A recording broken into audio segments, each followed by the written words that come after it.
Hey, this is Zero at ReviewZoneHD, and I'm bringing you guys a review for Legasista on the PlayStation 3. Hopefully I'm pronouncing that correct. This is going to be one of those titles that once you buy it, you're not going to need to buy another game for a very, very long time. This simple looking game is extremely complicated and definitely geared towards the hardcore role-playing game and dungeon crawling fans.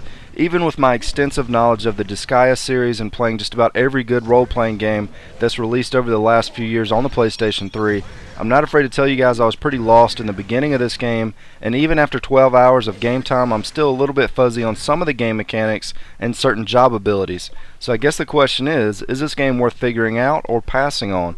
Let's find out in the review.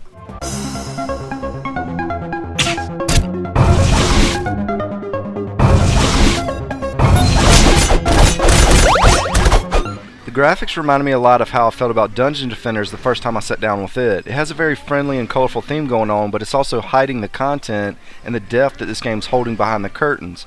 The animations for combat are pretty basic and simple looking, but the ace in the hole here is going to be the character editor, which I've covered in another video. You can pretty much import or draw any character you want to play as, with my choice being Mega Man holding a lightsaber, which took 2 to 3 hours to create since it was my first time using it. The editor itself has a massive amount of options, so really the only limitation with what you can do with it is based around the amount of time and effort that you want to put into it.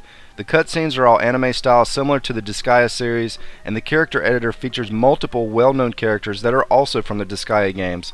But as far as the graphics go, I didn't notice any technical problems, and while the animations may be a bit on the simple side, the art style and the presentation of each dungeon and the enemies will grow on you the more that you play.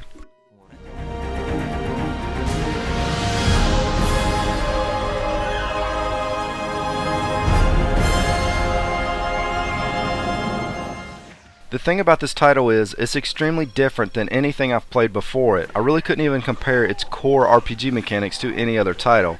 But regardless of your RPG background, this game takes time to understand. The tutorials almost need a tutorial. The combat's easy enough to understand, but the equipment, the titles, the mana, the durability ratings, the job properties, and even the dungeon gates will take some time to learn.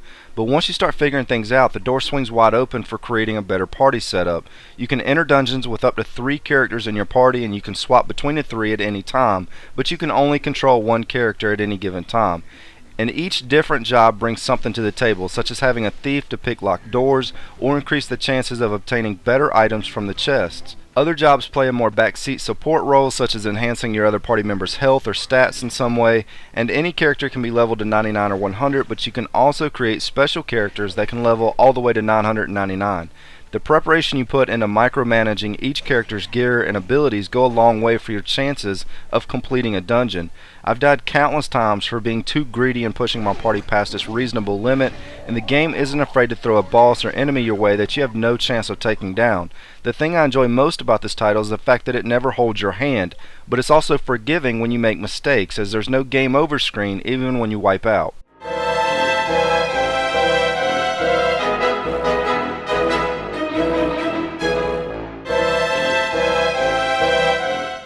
This game is all about giving you the right to make your own decisions and build your party the way that you want to. I hate to keep comparing everything to the Disgaea titles, but the developers have really taken a lot of stuff that made those games so much fun to play and incorporated it into this game in some form or another, such as the random generated dungeons.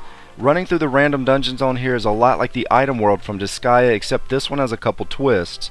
For starters, each dungeon has different types of gates at the end of them that you can take to the next floor, and not every dungeon floor has an exit back to town. Each gate has different effects that can help you or hurt your party, so choosing the correct gate is sometimes vital. So you're constantly forced with a decision of going to the next floor or taking the exit when you can. Dying or giving up on a floor will kick you back to town, and you'll lose everything that you collected, such as new weapons and armor, but it allows you to keep half of your experience that you gained. Going too far into a dungeon can result in a boss battle or a regular enemy that will be too tough for your party to handle, so you're constantly faced with a decision of when to take the exit out when you come across it. Another twist is the poison status ailments that can be picked up from traps or enemies, which can have any number of effects, such as your character being blind and not being able to see the enemies. There are a few ways to remove status ailments, but almost all of them require a bit of luck, so getting hit with a certain status element can result in a slow but sure death at some point in the near future if you don't do something about it. Luckily, the status elements don't affect your entire party, so you're always free to swap to a non-poisoned character, and it's also possible to use certain characters that have an immunity to the poisons. Again, it's all about decisions and preparation.